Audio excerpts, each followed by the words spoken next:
What is going on, world? What's up, YouTube? It's Zero here. Today I'm bringing you guys a brand new episode of the 8 Below Show. Welcome everyone to 8 Below. Thanks for being here, everyone. And in today's episode, guys, we got a lot of stuff to talk about. We're going to be talking about Fable as well as PewDiePie, and then we're going to be also talking about Hellblade 2, along with some Call of Duty stuff, as well as, of course, some StarCraft news. But also, we're going to be talking about The Conjuring as far as a movie segment on the show as well. So we got a full list of things that we're going to talk about here today, so let's get into it.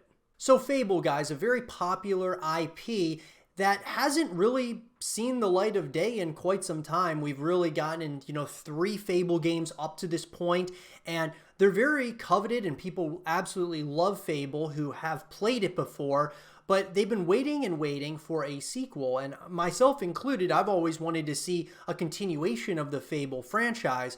Well, with that being said, where is Fable 4? And more information has come out, guys, about Fable 4, that this is a game that is happening, and in an article that was written by Sam Loveridge from Games Radar, this article goes as follows.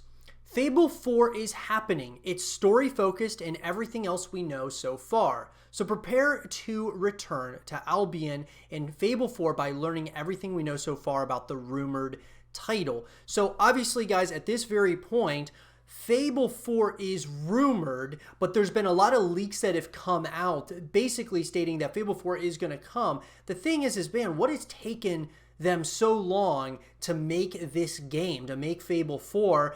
And that could be another video for another day, but I think it's exciting because we are getting a lot of leaks as well as some information to kind of back up that there very well might be a Fable 4 coming in the foreseeable future. 2020 has to be the year that we at least hear about Fable 4 in an official capacity. With the Xbox Series X actually arriving in the holiday 2020 season, we're going to need some more upcoming Xbox Series X games to be excited about, and Fable 4 surely has to be one of them. It is apparently in development at Playground Games, the studio that has brought you the glorious Forza Horizon series. We know that courtesy of a huge Fable 4 leak that emerged a while back, which revealed that a massive chunk of the gameplay and core themes may have changed, including that the game is likely set across multiple planets and could even involve time travel. Madness. First of all, I want to say this, guys, before we go onwards. Playground Games, this is kind of exciting that they're the ones who are apparently going to be developing Fable 4. Forza Horizon, even though I don't like it that much as far as a franchise is concerned, it definitely, I have a lot of respect for it because I think a lot of people in that community, they are very passionate about Forza Horizon. They love Playground Games. So this is exciting. There's been a lot of success with Forza Horizon, so I think that there's something that maybe they can translate over to Fable 4. It's hard to say because, I mean, going from a racing game to a game like Fable is very, very different, but I'd be very interested to see kind of what they come up with here. Especially, I love where it says that it's likely set across multiple planets. I love that. I really hope that that's the case because if that's true, that really just, when you're talking multiple planets, that really expands upon the universe that is Fable. It expands the lore, that story. And, they could make multiple games over time in the Fable universe if you're talking multiple planets, obviously, because you could explore so many of those. Interestingly, Xbox's Phil Spencer has an answer as to why we didn't see Fable 4 at E3. He says Xbox wants to make sure that when we talk about things to come, whether it's Fable or not, that the team feels very solid about what they are doing. I will hearken back to the Marvel MMO. Anybody remember us announcing a Marvel MMO? We didn't even have a team that was signed that would do the Marvel MMO. Sounds like Microsoft learned their lessons from that mistake, as Spencer goes on to talk about how his team decides when is the right time to officially confirm which games are on the horizon. running a studio organization and making sure we're talking about games at the right time when we know what we're trying to build. I'm not making any comment specifically about Fable. It's about anything in the portfolio that we have some idea of when it would come out. It is a priority, says Spencer. The thing I would love about our E3 2019 show was 60 games in the first party games. I could tell you when those all were shipping, and I can play those games, most of them here, and can put my hands on them and make promises. So with that in mind, here's everything we know about Fable 4 so far. Now, before we get into that, I will say this, guys. Another reason why I believe Fable 4 is going to be coming out, even though it hasn't been announced yet, just the fact that Phil Spencer is saying Fable and he's talking about it and not really elaborating on it, but the fact that he's even saying Fable and the possibility of that, and you also look at Xbox and what Microsoft has done with buying multiple studios working on a ton of different projects that are going to be specific to the Xbox console, which would probably be the Xbox Series X is really what they're focusing on at this point. I wouldn't be surprised if Fable 4 gets announced actually this year in 2020, and we probably see it at some point 2021, maybe 2022. We're probably like, I would say if we get the announcement this year, we're probably 2 years away from actually playing the game. That would be absolutely awesome. But that being said, I would have to say, guys, even though he didn't say it, I'm pretty sure that Fable is pretty much confirmed at this point. Now, Fable 4 E3 2019 leak hints that major changes are on the way. Okay, time to run down what got included in the Fable 4 E3 2019 leak. Apparently, Albion has been destroyed by an asteroid that got wished into existence by a Mad King who took control of this tattered spire, the will-fueled tower from Fable 2, that granted the person who controlled it one wish once it was built. So now it's down to you to use time travel to save it, we think. Teresa and the guild are hiding away on another planet that you can access via a demon door, but if you want, you can ignore the entirety of the main quest and never become a hero at all. Which ties into the main quest, unsurprisingly, for anyone who's played any Fable games, plus the character creator is majorly in depth. For those who were miffed about the guns in Fable 3 and 2, you can rest assured that there are 0 guns in Fable 4. Oh yeah, and there's finally multiplayer. The whole thing is being made in Unreal Engine, so it should look pretty as heck. Now we just need to see it in action. And I'll say this, multiplayer. This is something that a lot of these games back in the day, on the original Xbox, the Xbox 360, made the mistake of. And I'll give you 2 titles. Fable is one of them, and the other would be Dead Space. I think that they really lacked content, or just the content that you could really play, right? Other than, even though these universes are pretty, big, the difference, though, is that a multiplayer keeps you coming back, keeps players coming back to the game. And so a multiplayer with Fable, I think, is going to keep the fans of Fable, they're going to keep coming back to the game, especially if it's updated and there's, the developers are, supporting the title as much as they should be. I think that's going to be absolutely amazing. I think that could really help Fable be officially back in a major way.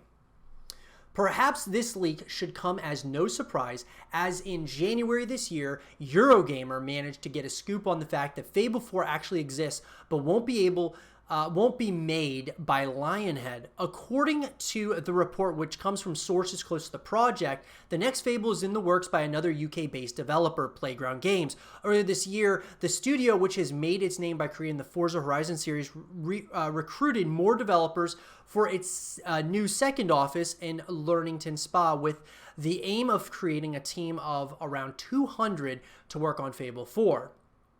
Fans will be pleased to hear that the next Fable will follow cues set out by previous games in the main series, with Fable 4 set to be another open-world action RPG focused on story and characters.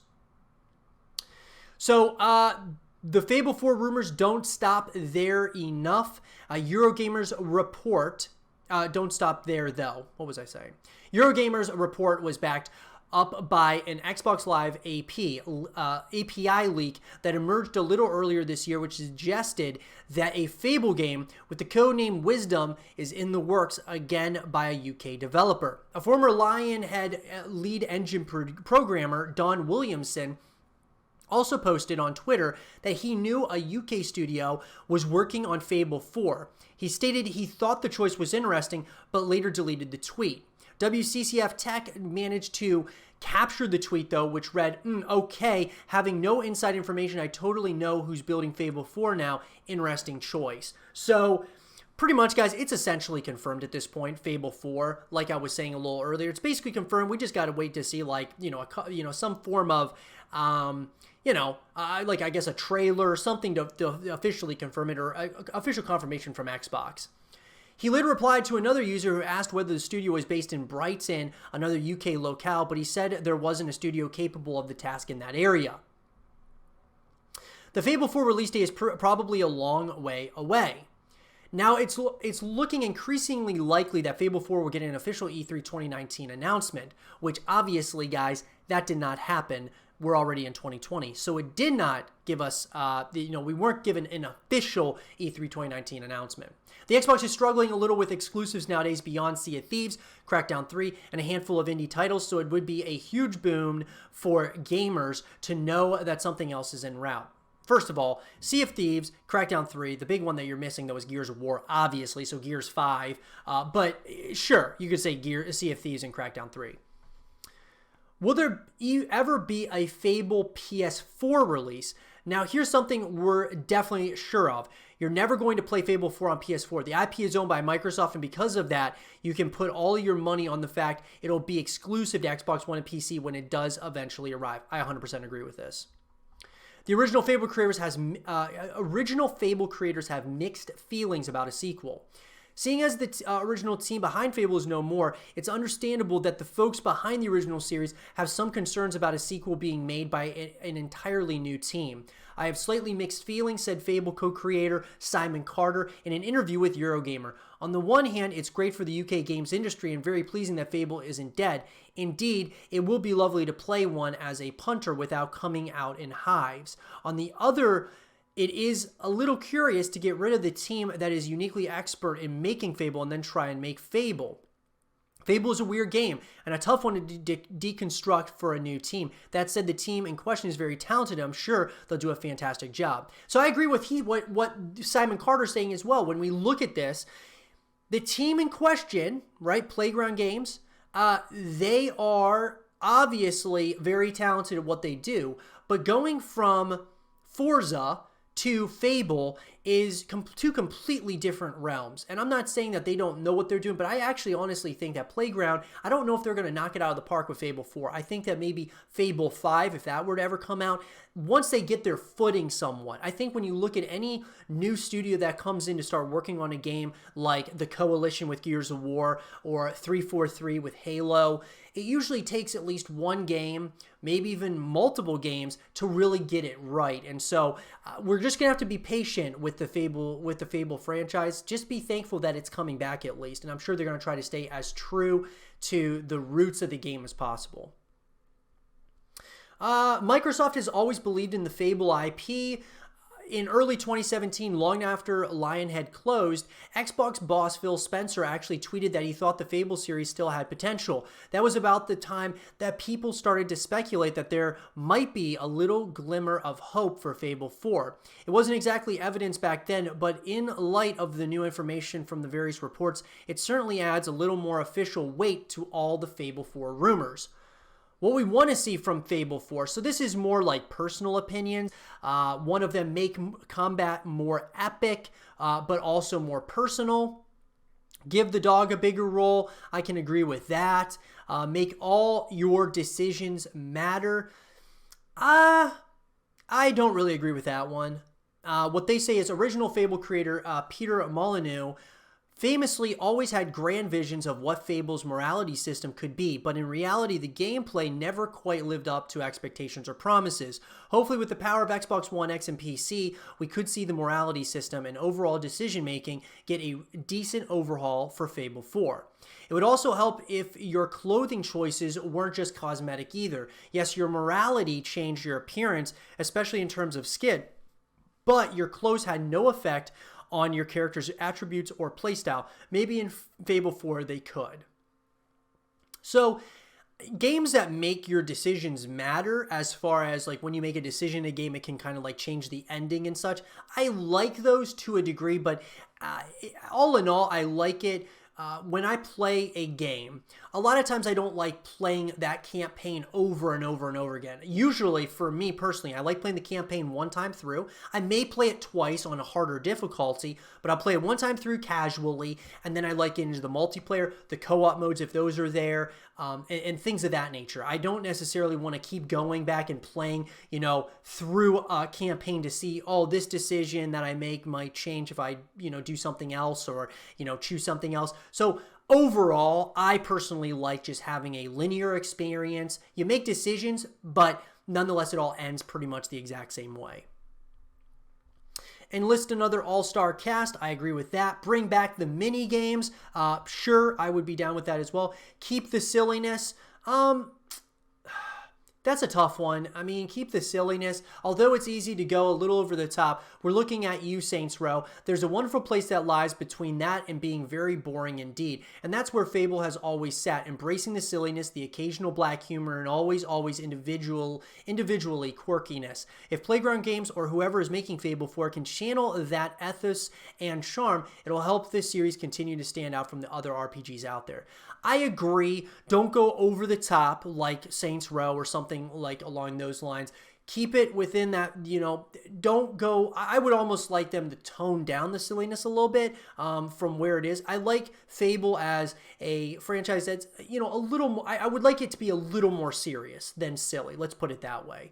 But overall, guys, this is all really great stuff. I'm really excited about Fable 4 and the possibility of it. And at this point, guys, where is this game? Well, it looks like it's in development. It does look like it's probably a game that is in development right now, whether it's by Playground Games or someone else. And Xbox, of course, is keeping it under wraps right now. Let's hope we get an announcement here this year of 2020, and we can probably anticipate, seeing it in a couple of years from this point. And I'll, of course, keep you all updated as far as, as more information comes out. So PewDiePie, guys, one of the greatest YouTubers ever, right, that our platform has ever seen, and a personal idol of mine in the YouTube platform. And I have watched, PewDiePie over the years, and he has just really never changed. He's always been kind of the same guy making the same kind of content, but just has been able to consistently grow and become a real figure to a lot of people out there, including myself. And so I want to talk about here, what happened to PewDiePie? And, are we going to see him again at some point or another? Which a lot of us, we really don't have the answer for. The only people that probably know is him and his inner circle. The people, his team, of course, his wife and his family, probably maybe have, and know the plans that he has for the future. But at the same time, he might not even know his plans. So let's talk about PewDiePie, guys, how he, the absolute face of YouTube. I'll give you guys a little bit of me personally with PewDiePie, what the reasoning why he's such a huge figure and, someone I look up to significantly on the YouTube platform. And we can talk about his hiatus now from YouTube and what that could mean for the future. So let's talk about it. So guys, I'm getting this snippet here on Wikipedia of PewDiePie. So Minecraft series, renewed focus on gaming, and hiatus 2019 and 2020. So on June 21st, 2019, PewDiePie launched Gaming Week, during which he would focus on uploading Let's Play videos every day for the first time in several years. Among the games played were Minecraft, which he surprised himself by enjoying. PewDiePie largely centered his videos around Minecraft in the following months, with the content featured in his series Meme Review and Leeway also becoming focused on the game. Although PewDiePie had played Minecraft earlier in his YouTube career, he had very rarely played it in the following years due to his reluctance to join the trend of Minecraft YouTubers, whom he felt only played the game because of its popularity rather than for their own enjoyment. So before I move onwards, one of the reasons why, PewDiePie to me is, just iconic and just, such a great YouTuber is because he never kind of went with trends and such. He always was kind of doing his own thing. What really made PewDiePie famous was, playing games that not everyone else was playing. And so that really got him, exposure and such. And he loves doing things kind of, different from what everyone else is doing. Everyone else says go right, he'll go left because he just wants to be different, but he always tries to set himself apart from the crowd, so to speak. And this is just another way in which he's done that. This transition was largely successful for PewDiePie, who received a large increase in views, achieving over 570 million views during the month of July, the most views received by the channel in a month since at least October of 2016. And his daily number of new subscribers grew from 25,000 to 45,000 during that month. Despite this success, PewDiePie insisted that he played the game for his own enjoyment and did not want to become solely a Minecraft YouTuber, stating, "If Minecraft gets boring, I can just move on to other things." On August 25th, PewDiePie became the first individual YouTuber to pass 100 million subscribers. His channel was the second overall to reach the milestone after T-Series, who passed the mark earlier in the year. So another reason why PewDiePie is just, such a, one of those guys who I look up to in the YouTube community is, 100 million subscribers is absolutely astronomical. That's massive. That is incredible. That's such a huge achievement. Now, the whole thing with T-Series, him versus T-Series, I think there was a lot of foul play with T-Series, having, apparently everybody in India or wherever it was that would automatically be subscribed to T-Series. There was always that going on. So I think there was some foul play, some riggery going on with the whole T-Series thing. But nonetheless, by himself, with him and his team, getting to 100 million subscribers is absolutely huge. T-Series is a massive, organization, whereas PewDiePie is one person. Obviously, he has a team of people, but it was still a massive achievement of his. And that's another reason why, this guy who hasn't changed, who's done basically the same thing consistently over the years, has, hits that kind of, that amount of views and subscribers. And yes, he was there pretty much from the very beginning, was one of the, first people to probably be recording game footage and such for YouTube. But at the same time, sure, he was the first there, but he's had to figure out ways to stay on top. And really the only way he's done that is by just doing what he does best. And that's just, the same types of content, and people absolutely love it. YouTube tweeted a congratulatory post to note the occurrence and awarded him a red diamond play button. In October, PewDiePie stated in a video that his YouTube content, as well as content related to him on other websites such as Reddit, had been blocked in China. He explained that this was due to his comments about the 2019 Hong Kong protest and an image of Chinese president being compared to Winnie the Pooh shown in a previous video. In December, PewDiePie was acknowledged as the most viewed creator of the year with more than 4 billion views in 2019. In December 2019, PewDiePie announced that he would take a break from YouTube in the following year and deleted his Twitter account because of his dissatisfaction with the site. PewDiePie began his hiatus on January 15, 2020, stating he was not certain when he would return to the platform. So here's the thing. We don't know when he's coming back, if he does. What happened? I think that PewDiePie has always been one of those creators that he's got so many eyeballs on him. No matter what he does, because he's the biggest on YouTube, right? The biggest single creator. Obviously, you have so many eyeballs on you that it creates, that can create some tension, whether that's, within yourself, with your family, with friends.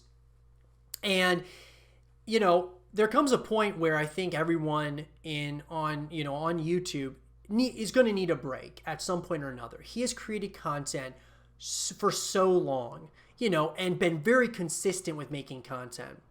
And you know what? I think his hiatus is it's actually overdue, in my opinion. I think that he deserved this hiatus from YouTube to just kind of, pump the brakes on the content grind and all of that. Try to really just kind of enjoy whether it's traveling, spend time with family, friends, just taking a break from YouTube. He deserves that. He's also, he's also made a lot of money that he can, do other things with if he wants to. I'm sure he's going to come back to YouTube at some point or another. Who knows when? Is it going to be, next year? Is it going to be in 6 months? I mean, it's hard to say, guys, but I think that PewDiePie also is going to just kind of maybe, work on himself, and try to do what he can to, to spend more time with family and all of those things. But I think what led up to this point was just all the backlash he would get for the smallest things, and sometimes just getting, sometimes it was justified. Sometimes, he would say things that obviously were controversial and such. But overall, I do think that people just overreacted to so many different things that PewDiePie did or said, and I think that just kind of, that weighs on you over time. I can't even imagine what that's like, having so much pressure on you over the course of time. But nonetheless, guys, where do you think and when do you think PewDiePie will come back to YouTube? And do you think he will come back this year? Do you think he'll ever come back to YouTube? It's a hiatus, so most likely he will be coming back to YouTube, but we don't really know a timetable here. I don't even know if PewDiePie does. But that's pretty much what happened, guys. I think it's just been a long overdue hiatus, and we'll have to kind of see what happens in the future, and I'll certainly keep you all posted as more information comes out. So Hellblade 2, guys, a game in which obviously got announced, and something that a game that looks like it's going to be could be groundbreaking when it comes to the graphics is concerned. I never personally played the first Hellblade until recently after watching the Hellblade 2 reveal, just because the Hellblade 2 reveal looks pretty intense, and I'm really excited to see more like actual gameplay and such of this game. It should be really awesome. But I wanted to give you guys everything we know so far about this game from the Xbox Series X. So let's talk about it. So, the hardest battles are fought in the mind. Ninja Theory has officially confirmed Senua's Saga Hellblade 2. The sequel to 2017's Hellblade Senua's Sacrifice is coming to Xbox Series X and PC. Hellblade 2 was announced at the Game Awards of 2019 with a dark, hard-hitting reveal trailer that didn't give much away in terms of story or gameplay, but did tell us the sequel is coming to the next generation Xbox and PC. We just don't know when. For those who didn't play the first game, Hellblade is a dark action-adventure that follows Senua, a badass-picked warrior struggling with mental health issues that she believes is a curse.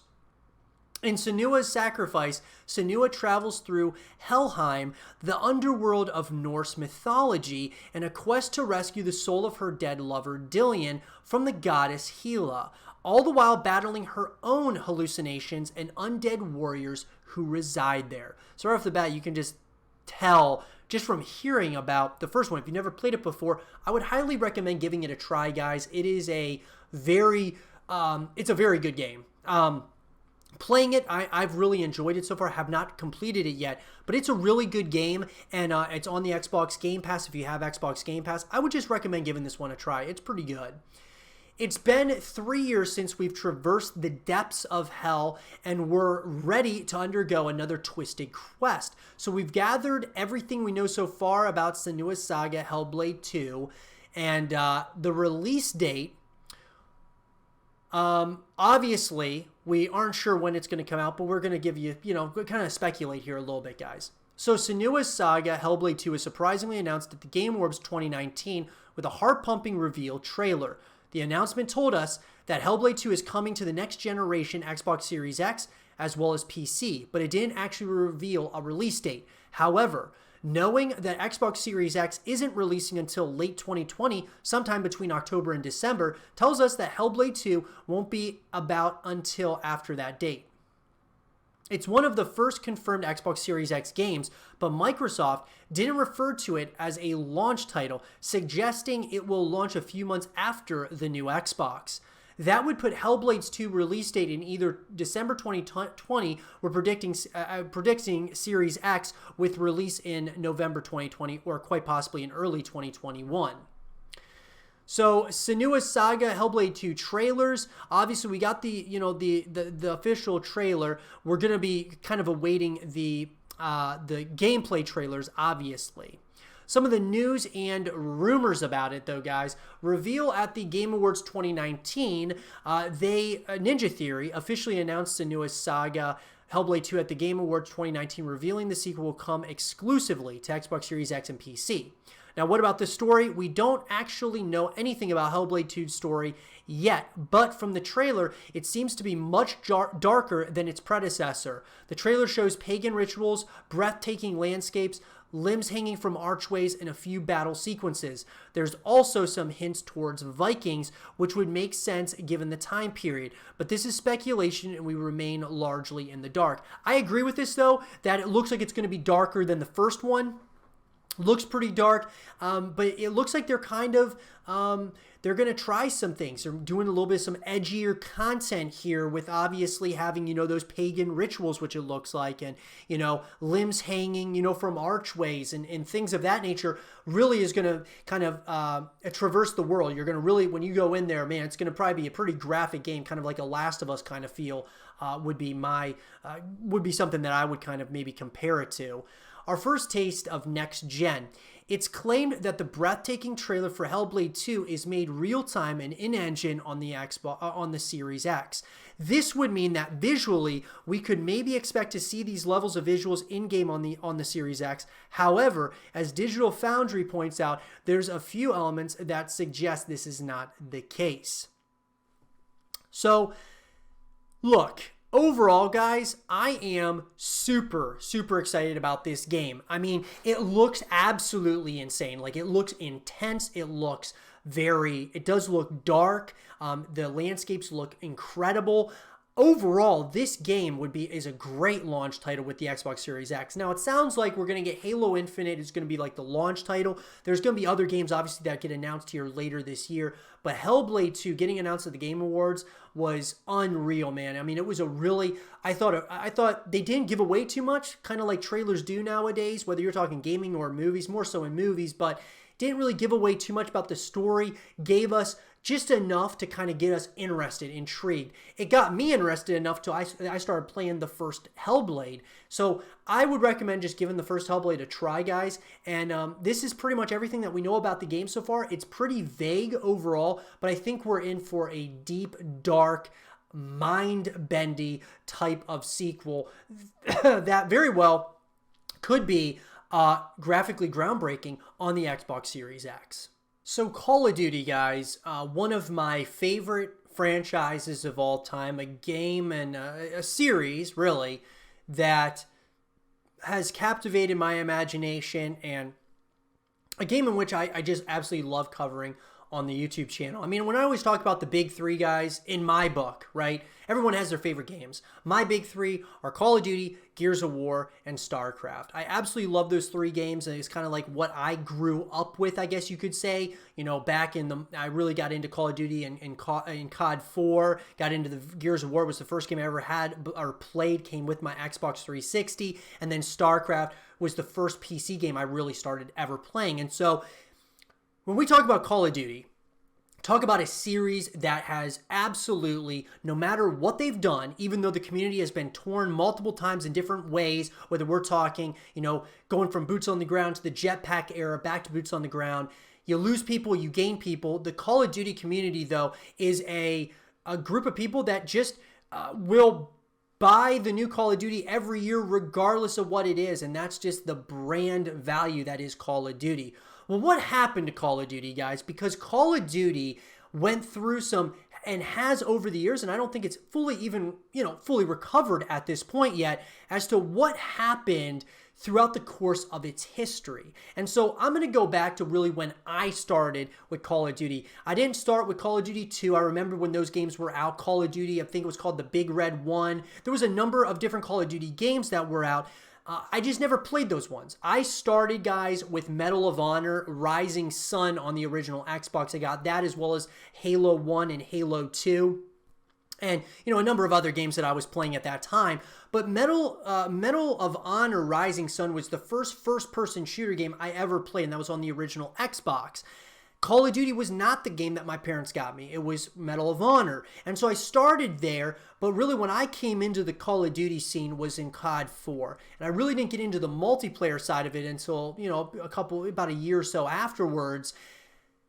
Call of Duty Modern Warfare, or Call of Duty 4 Modern Warfare, was absolutely groundbreaking to me. It was the idea of the story mode, which is what captivated me, was unbelievable. I absolutely loved the story of Call of Duty, and it just, ever since COD 4, I've been hooked on Call of Duty ever since. Now, there's been years where I didn't like, the Call of Duty title. That's happened a number of years, right? But I could always go back to those older titles and play those ones really, years and years later. So I started with COD 4, and then I really got into Call of Duty, multiplayer when Modern Warfare 2 came out. And that was when I got into Modern Warfare 2 and COD 4's multiplayer areas, right? I got it, really just started playing the multiplayer modes. And then, of course, it just kind of went from there, right? It was Modern Warfare 2, and then from then on out, Black Ops 2 was kind of the peak for me as far as the Call of Duty franchise is concerned. And then we were off. And it was unbelievable. An unbelievable probably 6 years of COD, man, for me at least. It was just unbelievable. Well, here's what happened, guys. We had an incredible run. When you think of all of the Call of Duty games that came out since COD 4, right? We had a run where it was, COD 4, Modern Warfare 2, Modern Warfare 3, Black Ops 1, Black Ops 2. You're talking Call of Duty Ghosts. And I might even be missing one. World at War. All of these games, all these CODs that came out were great. I mean, for what they were, right? I know a lot of people had problems with Ghosts. Lots of people had different problems with MW3. It always felt that whenever a new game came out, a new COD came out, we would always end up going back to Modern Warfare 2, to Black Ops 2, to COD 4 or Black Ops 1. And I'm not saying that was a bad thing, because we just enjoyed those games so much and we wanted it to go back to kind of like that feeling once again. And this is where I remember vividly the community saying we want something different, something that we really, something we just need change. We're getting the same thing over and over again. It feels like Call of Duty Ghosts was not it. We were all excited about that. We were excited about, MW3. We were excited about these games, but now it's just not all that. And so what did Activision do? They listened to the community. They did listen to what we wanted, which was something different, and they went different, all right, with Call of Duty Advanced Warfare. And here's what I'm going to say about Advanced Warfare, guys, and I've said this on multiple occasions on the YouTube channel, that Advanced Warfare, I liked it as a different type of Call of Duty. I really did. I enjoyed it for what it was. A game in which really was very different. But they kind of just, it wasn't just unrealistic. It was like very unrealistic. It was like, no, it's not just jetpacks so you jump a couple feet in the air. No, this is jetpacks like you're jumping 20 feet in the air. And they went all out on that. And I was down with that. We were all very excited. I remember the community was very excited for Advanced Warfare because it was like, this is different. This is different than Modern Warfare 2, Black Ops 2, which were the two main titles that people really loved, that people would keep going back to because the other boots on the ground games weren't there. Anyways, Advanced Warfare comes out. We're all really excited about it. And I remember I was a member of a Call of Duty team called Major Militia. And we essentially we made a bunch of different montages on Call of Duty Advanced Warfare and team tages and such, where we would have multiple clips that we would hit, usually with sniper rifles, and trick shots and things of that nature. And it was awesome. It was so much fun, at least at first, right? And we were really one of those teams that was really taking, really building content around Advanced Warfare. And I absolutely love that. And I'll never forget that. And I loved it. Now, after a few months, Advanced Warfare kind of, it kind of got stale, right? It just kind of got stale after a while, and so we ended up going back to the other games. I don't blame Activision whatsoever for making Advanced Warfare. I think it was a great, I think it should have been a trial game almost. Like a game in which it's like, hey guys, this is something new. Something different. What do you guys think about it? And then we would all give our feedback. It's like, oh, you know what? We like it, but let's go back to boots on the ground. And that's what everyone was saying. But what Activision did was they had greenlit, us not knowing, 3 titles. It wasn't just Advanced Warfare. It was Black Ops 3 and Infinite Warfare. I believe, guys, to this day, and I know some people really liked Black Ops 3, but I firmly believe that the change in Call of Duty came with Black Ops 3, not Advanced Warfare, because Advanced Warfare was different. It was kind of just like, we all thought that, hey, this is different, and we like this. This is the first of its kind with Call of Duty.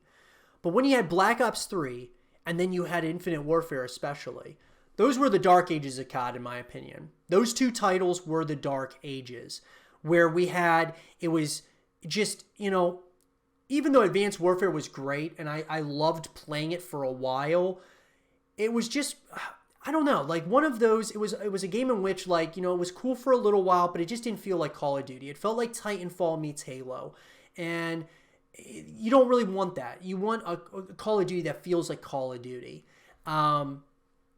And Black Ops 3, I think, could have been one of the best CODs if it didn't have jetpacks. I think it could have been really, really great. I enjoyed it. Or I should say, I would have enjoyed it if it was boots on the ground. I did not like it whatsoever in Infinite Warfare. I liked a little more, actually, than Black Ops 3, but it still was not it for me. Advanced Warfare was the jetpack game, in my opinion. That was okay. It was decent. And the story was okay as well. And it knew what it was, because at the end of the Advanced Warfare campaign, it wasn't like a cliffhanger like, oh, there's going to be a sequel. It was its own game, and I was cool with that. The Dark Ages happened, though, and that was a time in Call of Duty's history, guys, where Call of Duty went through a transition from boots on the ground to fully futuristic jetpacks. The jetpack era. 3 games. 2 of which I believe went into the Dark Ages, and 1 was just a part of Call of Duty history. It's all Call of Duty history, but Advanced Warfare, I think, to me, was the one that I accepted. Then we got World War II, which was great, going back to the roots of Call of Duty. I think a lot of people were excited about that, even though there was issues with Call of Duty, whether it was the multiplayer or whatever the case might have been. It was a step in the right direction, right? I think people were like, yeah, this is the step in the right direction. I think Activision just made the mistake of not doing just 1 jetpack Call of Duty, but green lighting 3 of them, I think, was the real issue with what Activision did. But nonetheless, maybe in the future, we'll look back and we'll say, hey, Activision really knew what they were doing. They just kept making titles every year, and it was a 3-year cycle. Now it's going to be a 2-year cycle, and they just keep on pumping out the titles and getting, X amounts of dollars for Call of Duty, and maybe it'll be just distant history eventually. But nonetheless, right now, where we are right now, I think that Call of Duty's fully back, and I've already said this, but we had World War II come out. Then you had Black Ops 4, which I think was even further a game in the right direction. I loved Black Ops 4. Loved Black Ops 4. That was my favorite title since Black Ops 2, guys. It's been that long. Black Ops 2 was the last title that I really, really was just all in on. Now, Black Ops 4, to this point, Black Ops 2 is number 1 on my list. Modern Warfare 2 is number 2. And then Black Ops 4 and Modern Warfare, the most recent Call of Duty, are kind of tied at the 3rd place mark. They're about the same for me. I really enjoyed Black Ops 4, and I like Modern Warfare. I just think that there's things with Modern Warfare that are issues, which are issues with all of them. But Call of Duty at this point is 100% back. And there is absolutely no debate about it, guys. We had World War II, which was a step in the right direction after the Dark Ages. Then you got got Black Ops 4, which I thought was great, except for no campaign. Had no campaign, which is a real bummer to me. And then, of course, Modern Warfare, which had the best campaign of any Call of Duty that I've ever played. Unbelievable campaign, and the multiplayer was a lot of fun too. I think Black Ops 4's campaign is a little bit, Black Ops 4's multiplayer is a little bit better than Modern Warfare's. That's just my opinion though. I loved Black Ops 4. Modern Warfare is a great campaign. I think the multiplayer is also good, but it's steps in the right direction, guys, and they're fun titles to play. I'm even starting to see the trick-shotting community starting to come back a little bit. I mean, that's amazing. The sniping community and that is amazing. That is great. So where are we headed? That's what happened to Call of Duty. Call of Duty went through the greatest stretch to the Dark Ages, which was a very difficult stretch for them, and now they're back. The kings of console esports, the kings of just, net sales every single year, number one best-selling game every year. Call of Duty is still to this day, even through the Dark Ages, even through all of it, is one of my favorite titles. It's still in the big three. It's been in the big three, even through the Dark Ages. I said, look, this is still one of the best franchises. And I know a lot of people who left Call of Duty. My brother was really big into Call of Duty, and then he left when it started, with Black Ops 3 and Infinite Warfare, completely different from the community. And now those people talk mad trash about Call of Duty. I will call a spade and say if I think something isn't working or isn't good, or in my opinion, which Call of Duty had that bad stretch, but Call of Duty is still one of the best franchises ever. Not only because of the games in general that they're making, but because of how good the games are for how much time the developers have to make them. They have a new game every single year. And just the fan base so passionate about Call of Duty. And that is unbelievable. It's a great, beautiful thing. And Call of Duty has gone through some patches here and there, right? Couple of years there, one bad title there, or whatever the case might be. But Call of Duty is still one of the top games in all of gaming, history, right? And it probably always will be for me. But that's what happened, guys. Let me know what you all think about the history of Call of Duty. Which title was your favorite? What did you think about the jetpack era? There's talk of people wanting to go back to the jetpack era, or I guess you could say, bringing jetpacks back into Call of Duty. What do you guys think about that? I've made videos on that in the past, how I don't think that we should be doing that, especially with the direction we're going in right now, kind of getting back away from the Dark Ages. But what do you guys think about it? Let me know in the comment section below. So now I want to talk about some StarCraft 2 esports, and in particular, I want to talk about two of some of the biggest iconic players in StarCraft 2 playing currently, that being Serral and Maru. And guys, every BlizzCon that has come up in the past, few years, I would say, everyone has wanted to see Serral versus Maru at some point or another. Who really is the GOAT of StarCraft 2? And I don't really know why this notion ever really happened, because sure, I think it would be a great matchup. I think Serral would definitely beat Maru. But this is the community's dream matchup at BlizzCon. Now, obviously, BlizzCon is no more for StarCraft 2 esports. It's going to be ESL, or it's going to be at IEM Katowice. But Serral and Maru, there's still opportunity for those two to collide and play against each other. But it always seems like Maru just always gets beat by someone else before getting to Serral. And so I understand why people want to see this dream matchup, because a lot of people who love playing with the Terran like to say that Maru would definitely beat Serral, and then people who love Serral say that he would definitely beat Maru. Nonetheless here, guys, I don't really necessarily personally want to see Serral and Maru. I want to see, now with the narratives built around Dark winning BlizzCon, I want to see Dark face off against Serral. I think that would be absolutely incredible. Cyril versus Dark is my matchup because both of them now have won a BlizzCon or a World Championship. I want to see those two go at it. Now, Maru would be great to watch at some point or another against Cyril, sure. But this notion that Cyril and Maru would be better than Cyril and Dark, I think that the narratives around Cyril and Dark are much greater at this point because each of them has won a BlizzCon or a World Championship. Now, this dream matchup between Cyril and Maru for the community, at least the community wants this to happen really badly.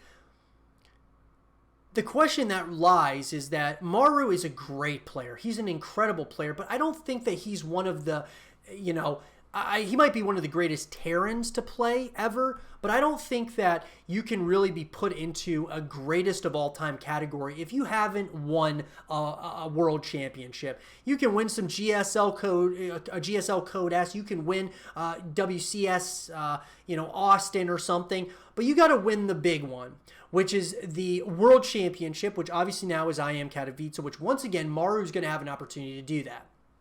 Cyril is up there with the greatest of all time. I've said this on multiple occasions, guys. You've got three guys now who are pretty much tied. Now, I have forgotten in the past, SOS is a guy who's won 2 world championships. I've forgotten about him. I always forget about him as far as his championships he's won. He's won 2 world championships, right? But I think when we think of the greatest players, we think of Cyril and Life. And obviously with Life, though, his legacy is tarnished because of the match-fixing scandal. But I think Dark is up there now as well. So if you think about it, you've got Dark, you have Cyril, and then there's Life. And you could also, of course, put SOS up there as well. Who else is up there? Maru, I don't think, is up there and in the conversation until he wins a world championship. And that's my personal opinion. So that's why that this isn't my dream matchup. This is the community's dream matchup just to see who's, I guess, better. And we can't go based on just any given tournament. It has to be at the biggest stage, at the biggest tournament of the year, or the biggest, the World Championships, which is going to be at I Am Katowice of 2021. So at that point is where we're going to see what Maru is really made of. We'll also see, of course, Cyril. Most likely will be over there for that unless he falls off. Dark, I think the narratives around him are going to be really great as well. And I think it's really a race to get to 2 championships. 2 world championships for, Cyril or Dark. And then, of course, Maru is still on his pursuit. And I'm not saying Maru's not a great player. He's one of the best players I've ever watched. I mean, he's great to watch. He just has a tendency to choke in big and high-pressure situations at big tournaments like that of BlizzCon in the past. He just doesn't go as far as you're expecting him to. I don't know what it is. It doesn't feel like he's got what it takes, at least as of right now. Up to this point, he just hasn't played well enough at the big tournaments for me to say that he's one of the greatest. Dark was so clutch when he needed to be clutch at the World Championships of BlizzCon 2019. He's deserved it. Cyril obviously dominated in 2018, and Life dominated back during Heart of the Swarm. Guys, the narratives are out there. But Cyril and Maru it's certainly a matchup that I want to see happen throughout the year, but also at the World Championships, because I do want to see who is better, Cyril or Maru. I got to say Cyril because he's won more. He's gone further into tournaments. And when I talk about tournaments, guys, we're talking the World Championship, the Super Bowl, technically speaking, of StarCraft. What do you guys think? Let me know what you guys think in the comment section below. Who would win in a big, high-pressure matchup between Cyril and Maru? If they play at I Am Katowice of 2021, who do you think comes out on top? Let me know what you guys think. Okay, guys, so my favorite horror franchise, at least at this point, I say probably it either tops the Saw franchise for me or it's right beneath the Saw franchise, is the Conjuring franchise. And The Conjuring 3, or I believe it's called The Conjuring, The Devil Made Me Do It, is going to be coming out, allegedly going to be coming out in 2020. Well, here's everything that we know so far about it. We haven't gotten a trailer, at least as of yet. And I'm, of course, going to be keeping you guys posted on all these things. But I wanted to talk about this stuff here today. So, in an article written by Ian Sandwell, the Conjuring universe isn't slowing down anytime soon after The Nun proved a hit at the box office, if not with the critics. Which, first of all, The Nun was absolutely terrible. I did not think it was that great of a movie. I just did not like it whatsoever. I don't really like all these spin-offs that they're doing of The Conjuring. I like, of course, the core that is The Conjuring, The Conjuring 2, and then, of course, I'm hoping The Conjuring 3 is just as good as the first two. I don't think it will be unless James Wan is the one who's behind it, which doesn't look like he is. But that being said, we thought that next up in the universe would be Annabelle 3, aka Annabelle Comes Home, which will follow the possessed doll after Ed and Lorraine Warren brought her to their collection of other cursed objects. However, The Curse of La Llorona has been confirmed to be part of the universe too, with a cameo from an Annabelle character. But we'll get The Conjuring 3 and potentially The Nun 2 yet. So to keep on top of things, here's everything you need to know about our third outing with the Warrens. The Conjuring 3 release date. When can we expect it? The third movie was confirmed by New Line Cinema in June 2017, but they didn't confirm a release date. We had to wait until September 2018 for an update on the third movie, as producer Peter Safran revealed that they're pretty confident that filming would start on The Conjuring 3 in 2019. That suggested a 2020 release date, and so it proved, as Warner Brothers has confirmed that the threequel will be out on September 11th, 2020. Work began on the threequel on June 3rd, 2019. The Conjuring 3 cast, who's coming back? It wouldn't be a Conjuring movie without Patrick Wilson and Vera Farmiga as Ed and Lorraine Warren, so the third movie just wouldn't be happening if they weren't coming back. Speaking about returning, Patrick Wilson told The Hollywood Reporter, the process of making Conjuring 3 was fantastic and it's a much different feel. It's still the same bones, it's still very much Ed and Lorraine. Again, we are pushing our characters to places they haven't gone, but the film will be a really nice addition because it's definitely a different beast. Pun intended. That being said, this is what I'm excited about, is that Patrick Wilson is saying that he's saying it's different, but it's still kind of like the same bones of what The Conjuring is. That's exciting. It's nice and it kind of feels reassuring when you hear the actors and actresses say those things. It kind of is refreshing when you hear that. Farmiga agreed, revealing to Entertainment Weekly, of course, any day to pal around with this guy, Patrick Wilson, and goof around on set is a good day for me. And I do love playing this character. I really do. I do. This is a woman who is living her potential. To be honest with you, in this climate of dissension and rancor and division, I love exhibiting their unity and their closeness and their togetherness. It's something special for me. Outside of the two main stars, we could expect to see Sterling Jarens again as the Warrens' daughter, Judy. But both previous movies have focused on different families, so other returns are unlikely. We're not ruling out another appearance from that pesky Volek, played in all movies by Bonnie Aarons, despite the fact that Lorraine banished the demon to hell in The Conjuring 2's climax. The Conjuring 3 plot, what will it be about? While the plot is currently being kept under wraps, it has been confirmed that it will be based on another of the real-life cases that the Warrens investigated. Bloody Disgusting had reported that the threequel would be about a man on trial for murder who claims he was possessed by a demon, which, if accurate, could point to the movie taking inspiration from The Devil Made Me Do It trial from 1981. And so there's the name of it. This appeared to be confirmed by James Wan in December 2018 as he told Bloody Disgusting, it's this guy who was on trial for committing a murder. I think it's the first time in American history where the defendant used possessions as a reason, as an excuse. Now we know this to be true. The next film in the series will be called The Conjuring, The Devil Made Me Do It. The official plot synopsis reads, The Conjuring, The Devil Made Me Do It reveals a chilling story of terror, murder, and unknown evil that shocked even experienced real-life paranormal investigators Ed and Lorraine Warren. One of the most sensational cases from their files It starts with the fight for the soul of a young boy, then takes them beyond anything they'd ever seen before to mark the first time in U.S. history that a murder suspect would claim demonic possession as a defense. Of the sequel, Farmiga told Entertainment Weekly, Conjuring 3 is coming, and it will be a doozy. It will be big, so for me, visiting these characters in Annabelle Comes Home, it's like practicing your scales and doing a few, arpeggios before having to deep dive into the next one, because the next one is massive. Before this was confirmed, it was heavily rumored that the third movie would feature a werewolf, or more specifically, a demon that manifests itself as a wolf.